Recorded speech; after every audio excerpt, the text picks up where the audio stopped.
먼저 한 예화를 드리겠습니다. 배우 중에 본명이 한에스더라는 자매님이 계십니다. 그분의 인터뷰 중 이런 내용이 있었습니다.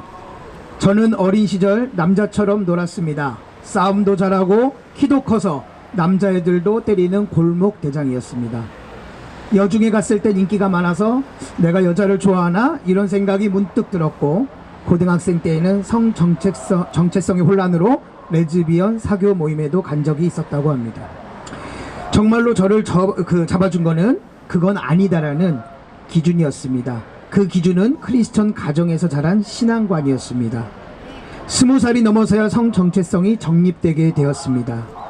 불안한 사춘기, 아이들이 겪을 상황에서 지켜주는 것이 부모의 역할인데, 사회의 법이 윤리와 도덕적 면까지 제재하고 공권력을 투입한다는 것 자체가 말이 안 됩니다.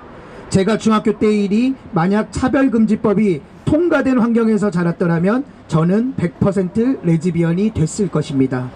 그게 옳지 않다는 것을 배우는 환경이 있었기에 지금의 한 여자이자 엄마인 저 자신을 지킬 수 있었습니다.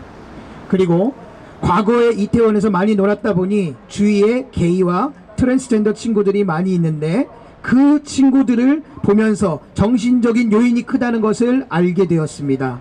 이태원 사태로 논란이 된 수면방도 20대부터 이미 저는 알고 있었습니다. 그 아이들이 그렇게 된 것이 안타깝고 불쌍했습니다. 자신은 여자라고 생각하는데 나이가 되었기에 이제 군대에 가야 하므로 성전환 수술을 고려한다는 아이와 상담도 했었습니다. 이렇게 인터뷰한 것을 제가 발췌해 왔습니다. 자, 우리는 정의당의 악행으로 치달은 포괄적 차별금지법 법안이 폐기되고 민주당에서 차별금지법 반대 당론이 채택되기까지 싸워야 합니다. 이것은 의로운 싸움인 것입니다. 한편 태아의 인권을 역차별하고 여성의 자기결정권이 먼저라고 말하는 급진 페미니즘 단체에 대해서도 진정한 차별을 금지할 것을 경고합니다. 자기결정권이 우선이라며 살아있는 태아를 차별하는 여성들은 진짜 여성이 아닌 것입니다. 가짜 여성인 것입니다.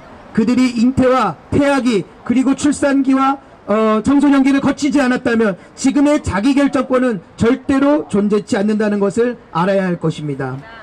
포괄적 차별금지법은 한 예로 동성애나 동성결혼과 혼인신고를 반대하는 사람들을 지금처럼 말이 아닌 형법, 민법, 행정법 등으로 강력 제재한다는 것입니다. 성소수자들을 위해서 우리 일반 국민들이 범죄자가 된다는 것입니다. 철학자 소크라테스는 악법도 법이다라고 이야기를 했습니다. 우리는 이 악법이 통과되면 그 악법도 법이므로 어기면 어김없이 조사받고 범죄 사실에 의해 기소되고 재판도 받아야 되며 벌금과 구금, 자유를 빼앗기는 징역 등 사회적 불이익을 당하게 될 것입니다.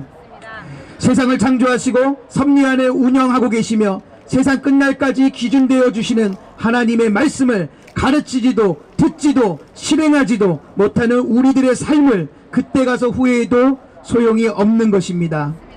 이것은 또한 신의 성실에 도전하는 것으로서 만악 중에서도 최고의 악행인 것입니다. 반드시 하나님은 소돔과 고모라로 심판하실 것입니다. 그 심판을 우리가 굳이 만드는 것은 개와 돼지가 토한 것을 다시 먹는 어림석음과 같습니다. 의인은 없나니 하나도 없다고 하셨는데, 이 의인은 소돔과 고모라 그 성을 책임질 수 있는 사람이라는 것을 의미합니다. 대한민국을 책임질 수 있는 사람이 의인인 것입니다. 하나님의 말씀대로 살려고 발버둥 치는 사람이 의인인 것입니다. 우리가 그 한 사람 의인이 됩시다. 감사합니다.